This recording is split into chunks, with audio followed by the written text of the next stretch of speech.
పదములు పడదామనుకుంటే మారుతి చరణాలొదలడు పదములు పడదామనుకుంటే మారుతి చరణాలొదలడు ఫలములు తినిపించాలంటే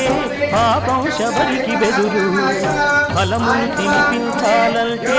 పాపం శబరికి బెదురు పాదం కడగాలనుకుంటే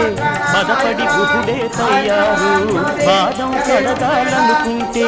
పదపడి గుహుడే తయ్యారు ప్రాణాలిద్దామనుకుంటే పక్షి జటాయువులుంటారు ఏమయ్యా ఏమయ్యా